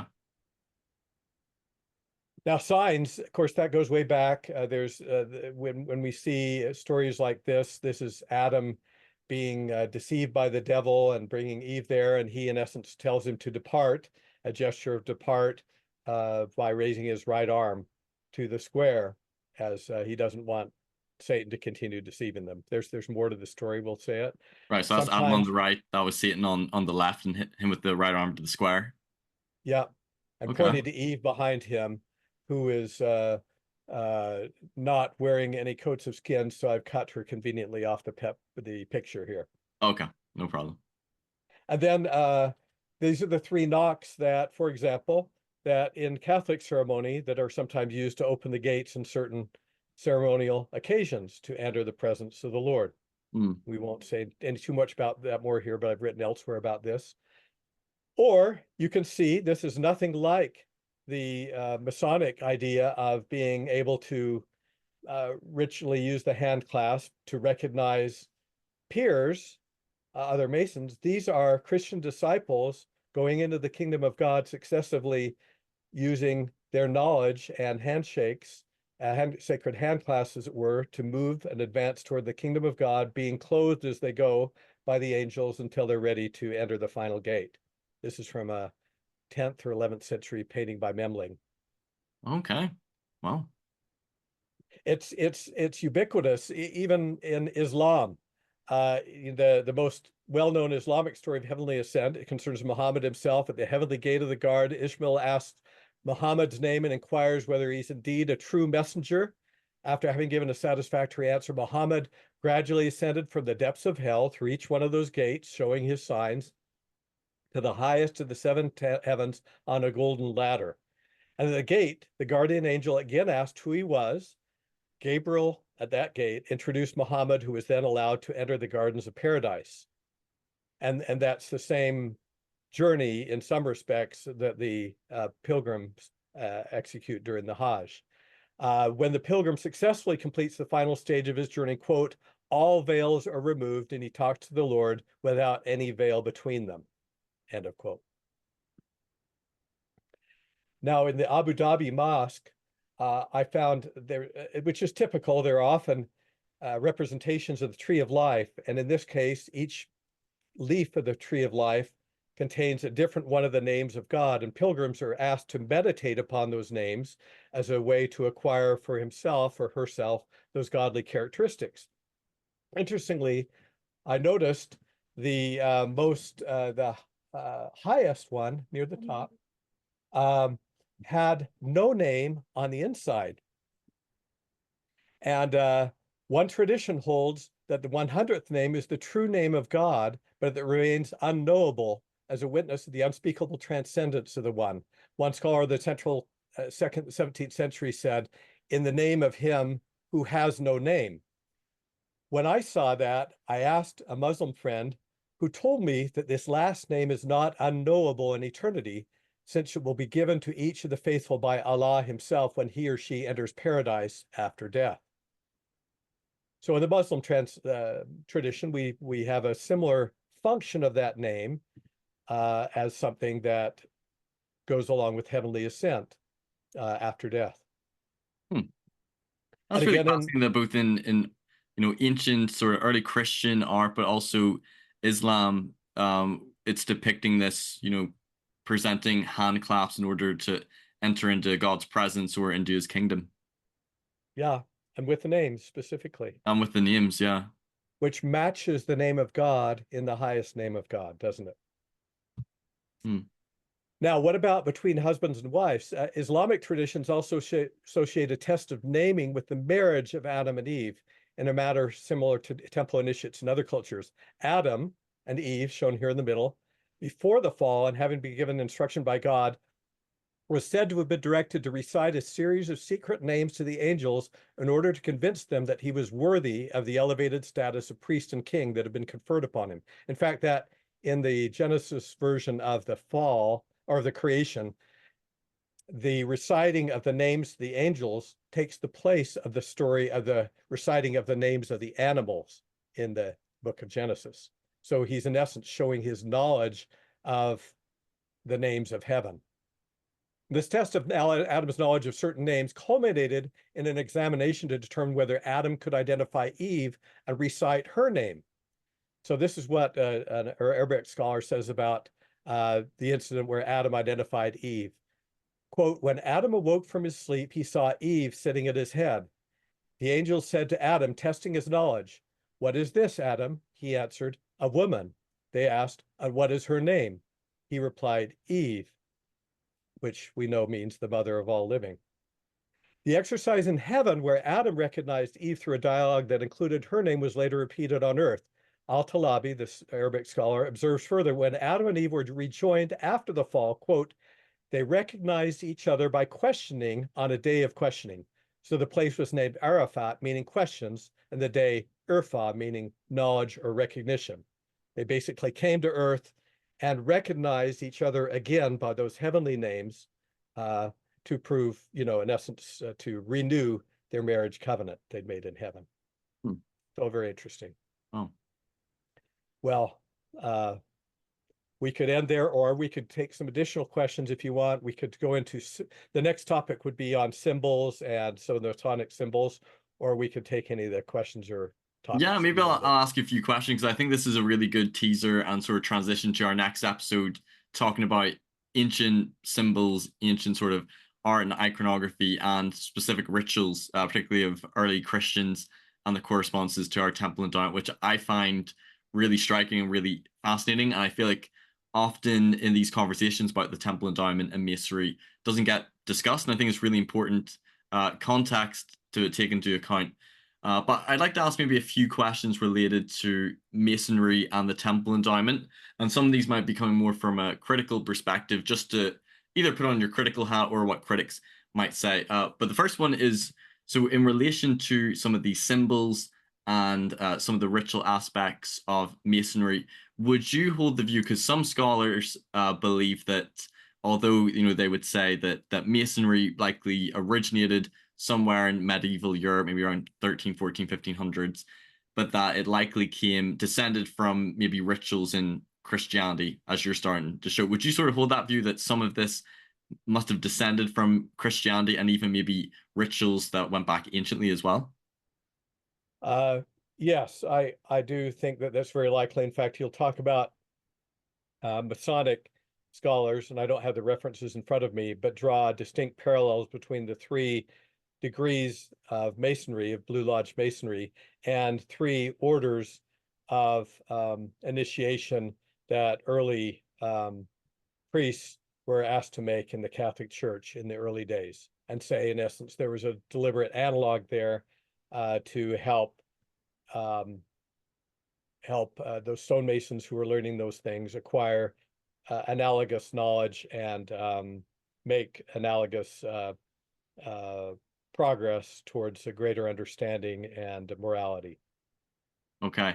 Now, this is often a critical argument, and I think there's also some, like, you would probably agree with some of this as well. So they would say that scholars would date masonry, going back to, medieval times, and that many early Latter-day Saints, I don't know if Joseph really claimed this, but many early Latter-day Saints, maybe like Heber C. Kimball and others, believe that Masonic rituals came from Solomon's temple, so that they're restoring these ancient rituals.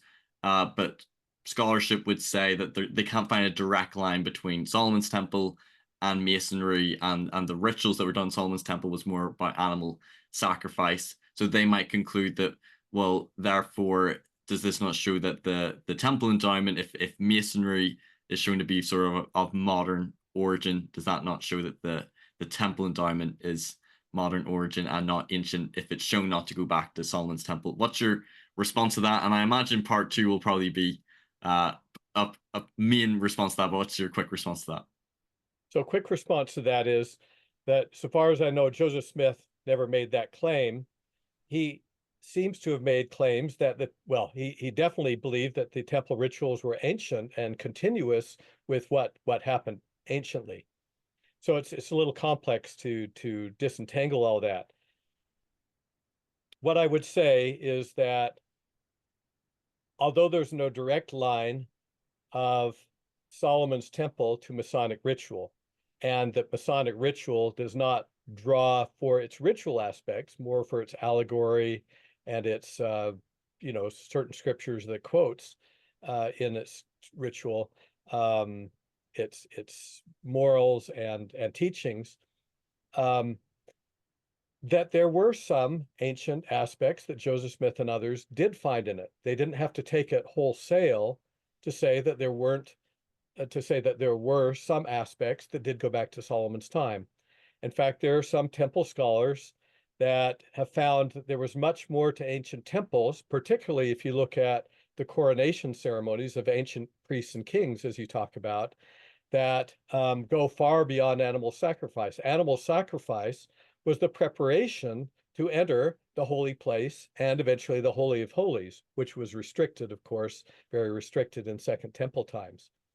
So if one continues the ceremony of preparation that were given to us in the laws of sacrifice and purification that were done in the courtyard, then one logically continues that ascent into the rituals of coronation, which were, of course, part of what Solomon experienced. And in fact, there are scriptures that say he sat with the Lord on his throne as a result of the end of that process, which included washing, anointing, clothing, and other aspects of things that we would associate with modern temples. So only in the narrow sense of considering late Judaism rituals as being the only thing happened in temples, or in considering too broadly the statement of early Latter-day Saints that everything came from Solomon's temple, do we find it wrong?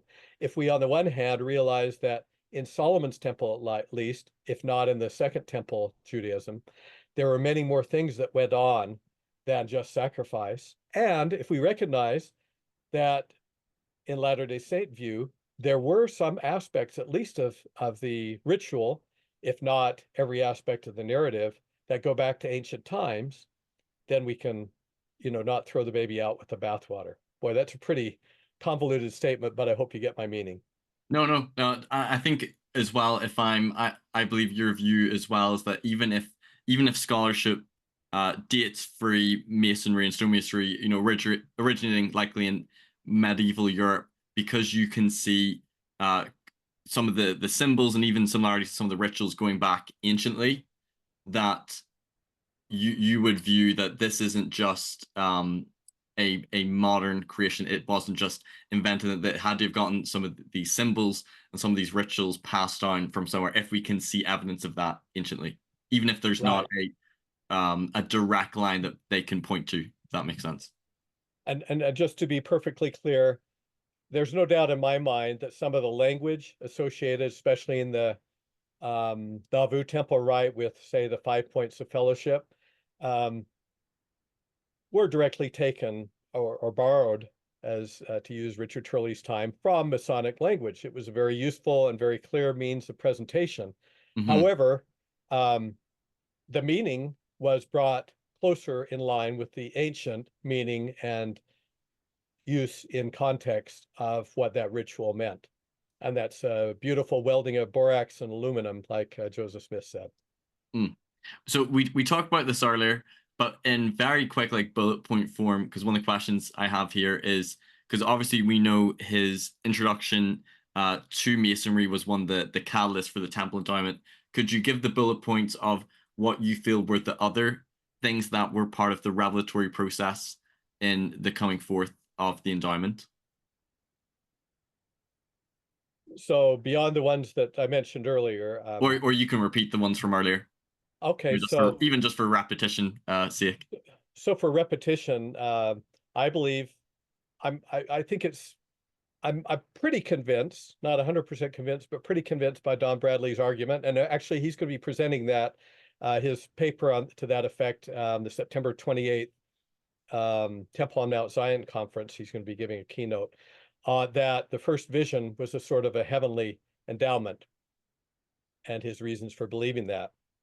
So starting in 1820, 1829, we have the keys of the priesthood that were given for discerning true from false messengers, in my view, from John the Baptist, who conveyed them to Joseph Smith and Oliver Cowdery. We have the translation of the New Testament, including the Book of Moses chapters, which are full of temple allusions and ceremonies, and the changes to the Bible, which in many cases contain ordinance-related language. Well, just the other day, for example, I ran into Spencer Krause's note about just a small incident in Genesis chapter 20, where Abraham meets Abimelech. So just almost gratuitously, in the gifts that Abimelech gives to Pharaoh's wife, or to Abraham's wife, as he sends them away in a little bit of disdain for having take advantage of, for not having told him the whole truth up front, he gives them a veil, and it's clear that it's a physical temple veil in the Joseph Smith translation, not just an allegory as others have seen it. And so that you say, why did Joseph Smith include that gratuitous thing in 1830, long before he ever talked about, you know, some of the aspects of the marriage ceremony we found in the early versions of the temple sealing ceremony. Anyway, continuing with the Joseph Smith translation, then in Kirtland, we have some of the introduction to the ordinances that they were familiar with. We have reports of heavenly messengers that came and revealed more of the temple ordinances. And we know the visits of those who restored the keys of Moses, Elias, and Elijah to Joseph Smith, giving him the authority to restore the whole endowment. And then we continue on to temple revelations. Oh, we have around that period Joseph Smith writing to William W. Phelps William W. Phelps writing to his wife that Joseph taught him that his wife can be his for eternity if they live correctly, drawing on 1 Corinthians 11:11. So Joseph Smith was obviously teaching that privately. And And do then you know you go what date that was? That was obviously prior to 1835 Nauvoo. or 1836. Yeah, Okay, so in Kirtland. yeah. Uh, we have obviously section 132. I didn't mention that. But the principles of sealing and blessings that are sealed for eternity through the sealing powers are outlined in great detail. We think of it as something on marriage and plural marriage, but the whole aspect of sealing powers was probably revealed long before he got to Kirtland, let alone the outline of the blessings of the temple in section 84. It's just incredible till you get to 1841, and he says, okay, now we're going to build a temple that where all these things, including the fullness of the priesthood, is going to be revealed. And it's an incredible timeline. All right, so you see seeds of the temple endowment and these temple ordinances being received, prior to 1842, throughout the 1830s, and some of his earlier revelations are going through the Bible. There's seeds of this developing, and then it sort of comes into full actualization, shall we say, when he gets to Nauvoo. Yeah, actually, can I read you a quote Oh from Don yes. Bradley that I like, if I can find it here? I'll read it for you another time. But basically, he quotes Harold Bloom that Joseph's revelations were not of the evolutionary kind. He says they were of the unfolding variety. That is, the seeds of his full-blossomed Nauvoo theology were found in the buds or the seeds of Kirtland and Pryor. And so Mm, it was an unfolding of his theology and not a mere evolution. right. And I found that very characteristic. And again, Don is going to argue that quite persuasively in September.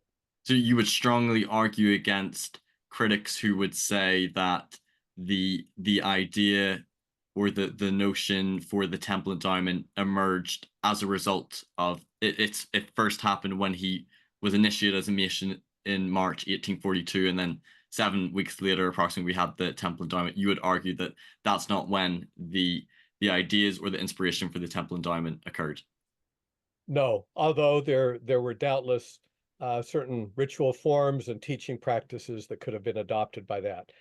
But if we are convinced by John Bradley's argument of that the first vision was a kind of heavenly endowment, similar to the Moses 1 experience, which I've written elsewhere, is again a heavenly ascent, which is very similar to the Apocalypse of Abraham, which almost parallels that line by line, which is very similar to the Brother of Jared experience, which is similar to other heavenly ascents of prophets over the ages. Then we can say that that heavenly endowment, which parallels the steps of the temple endowment, right? We all know that, was a pattern given to Joseph Smith as early as his first encounter with God and Jesus Christ in 1820-ish. Okay. I'm going to ask you the same question at the end of part 2, but for any listeners who say only watch this part or don't watch part 2, they should obviously watch both. But I want to ask it so nobody misses it. What if somebody were to say, coming from more of a naturalistic perspective, that why not say that Joseph could have created the temple endowment just from his milieu without there being any divine revelation source? So, for example, he could have gotten like the washings and anointings from the book of Exodus, Aaron and his priests. He could have got other allusions from the Bible and then from Masonry as well, combined with his scriptural productions, but they might view that as coming from Joseph Smith. And why not say that the temple endowment could have just came from his environment, particularly Freemasonry and the ritual aspects, the book of, or the Old Testament and the book of Exodus, washings and anointings, and then combined with sort of like his own doctrinal innovations or scriptural productions. Why not be convinced by naturalistic explanations for the temple endowment? So I would say it this way. I would say that the case for him getting it from the Bible and from his revelations, including the Book of Mormon translation, we'll talk about that more next time, how much of the temple there is in the Book of Mormon, is much stronger than the case that many more critics make of it coming from Freemasonry. Right. So I'd probably find myself more in agreement to say with somebody who said, oh, it came from the Bible, and we can clearly see it in all these revelations coming up and so forth, than to say he got it from Freemasonry. There just isn't enough in Freemasonry, except in a few instances, to have him gotten it from there. And then so I would that's have a to stronger say, argument. If to help to steelman critics, a better argument to make is a combination of Masonry is more for maybe some of the ritual aspects, but they could maybe argue his scriptural revelations or the Bible perhaps as inspiration. and then if you argue from Freemasonry, then you'd have to say, well, he was awful lucky, wasn't he? Because he threw out a lot of the stuff, which is known to be late stuff, and the stuff that he kept, he nudged it in the direction of the ancient meaning and function of those things.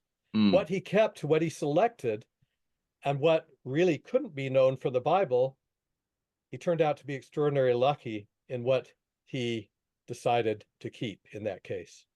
Right. And I think as well, you'll probably agree with this that some of the things in the temple endowment. So I've just had a complete brain freeze. What my thought was going to be. So I'll come back to it because I can't remember what my thought was going to be. It was related to this. If it comes back, I'll mention it again.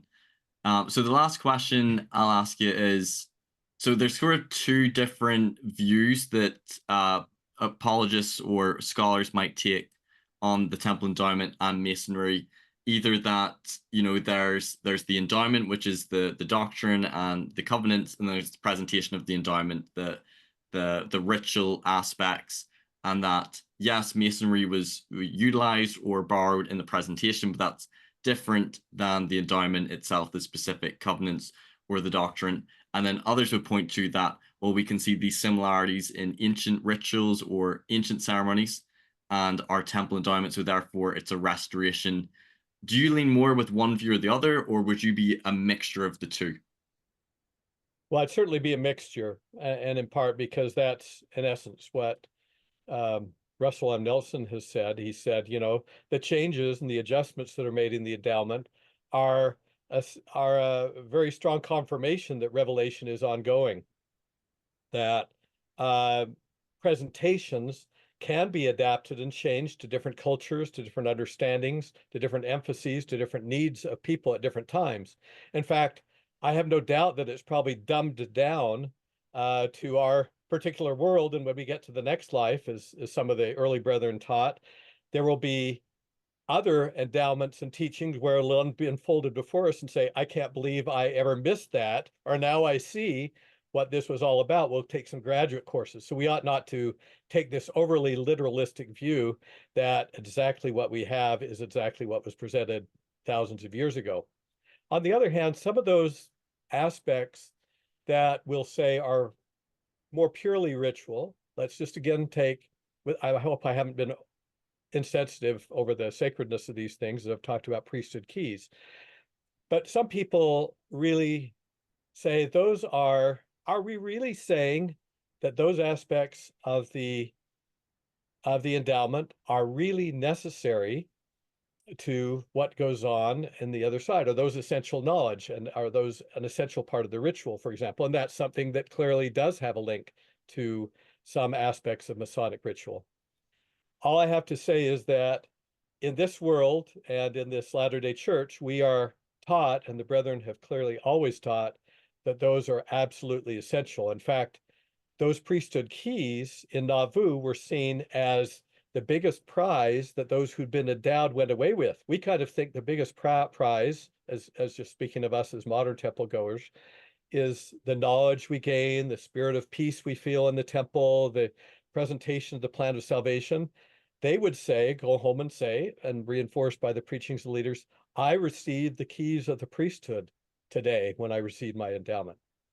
So I think on the one hand, we have to be place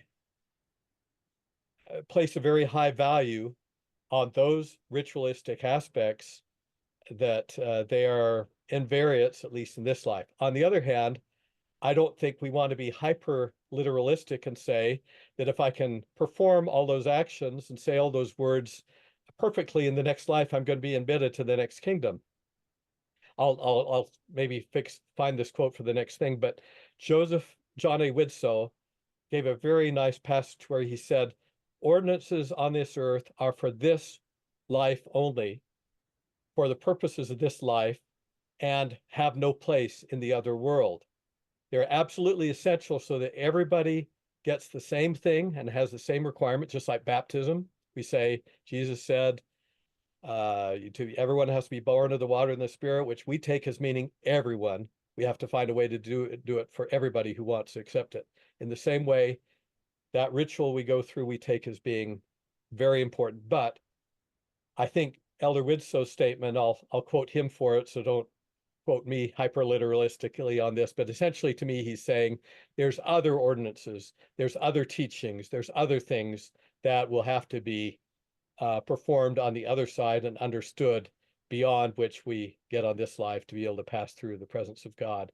And obviously, as Elder Oakes has taught, it isn't just what we know, but what we become ultimately that will be a necessary criterion for us to enter into exaltation. So there's my prayer It's for going to all be of based us. upon our faithfulness and righteousness, and not just knowing the signs and tokens and passwords. I can remember what my thought was to the previous question I asked you for why you might not be persuaded by the naturalistic explanation that he just took the washing anointing from the Bible and took the ritualistic aspects from Masonry and then combined it with his own doctrinal innovations, because you see correspondences between our temple endowment and ancient temple rituals, which Joseph Smith claimed. So he wasn't hiding the fact, and all the early followers knew that, Masonry was this influence. Joseph wasn't hiding that fact, but he's claiming that some of these things were had anciently and that he's restoring it. And you could make the argument then, why do we see some striking correspondences, things in our temple endowment, both ritually, but also things in the content or in the doctrine to what we can see in early Christian rituals or ancient rituals as well? Would that be fair? Yes, well expressed, very well expressed. It's so nice to talk with you because I think you and I see so much eye to eye on these things. And I'm hoping that, because I feel like not many like members of the church or even some people in this sphere of apologetics, I don't know how deeply they've dived into it, but I find it really fascinating. And I think this part two is going to be really interesting for people to see a lot of these correspondences as well and come to whatever conclusion they want. But I think it's important for people to know this. But I find, just as I was intellectually honest to see the correspondences between, some things with the Masonic ritual and our temple endowment. There's some things which are undeniably similar. There's some things which I feel like are intellectually undeniably similar between some of these ancient rituals as well to our temple endowment, which don't exist in Masonry as well, which I think is super fascinating. All right. Well, Jeff, I think this has been a great part one on Masonry. Thanks so much for coming on and sharing your great research and scholarship. Is there any final words you want to give on this part one before we sign off and come back for part two? No, only to say I know that temples and Masonry are a very troublesome spot for a lot of people, and I would just encourage them, if anyone has any specific concerns, to read what you can from reliable sources, and feel free to contact me at any point if you have any particular questions. Just the more I study, the more the kinds of ancient resemblances and modern relevance becomes relevant in my own life. And I'm grateful for that. The temple is enriching for me. And I believe that Joseph Smith restored it, meaning not only that he brought ancient things from the past, but he restored meaning relevant for our day. And it's been continually made relevant by modern prophets who have adjusted it as needed, so that we don't miss the meaning that is sometimes a little hard for us to grasp because we don't live in a ritualistic world. So I Right. thank you for your help with that, and we'll see you again soon. Yeah, no, thanks so much for coming on. And I'm going to link as well in the description some like your interpreter articles or other conferences that you've given on this subject. I think the work that you're doing is probably some of the best scholarship on this. I also think the late Matthew Brown did a lot of great work on Masonry and like ancient temple rites and early Christian temple liturgy. His book, Mormons and the Masons, is a really good resource as well. So those are good things for people to check out to learn more about this topic. But everyone, give this video a like, give it a comment, share it with others as well. And don't forget to subscribe, and definitely come back for part 2 when we talk about the correspondences to ancient temple rituals and iconography and symbols. I think this is going to be probably the more fascinating of the 2 episodes. I love that topic. And we'll see you next time on Mormonism with the Mirth. Take care. Bye-bye. Thank you. Thanks everyone for watching this episode. If you've enjoyed it, please give it a like, share it with others who might benefit, and don't forget to subscribe so you don't miss any future content. You can also listen to these episodes on podcast form on Anchor or Spotify, and you can follow me on Facebook, Instagram, and TikTok. Check out my website for more content, personal blog, and more. And if you care to donate to support me, you can via my PayPal or Patreon, or through the website, and you can also give donations via YouTube through Super Chats. Thanks for watching Mormonism with the Mirth. Take care. Bye-bye.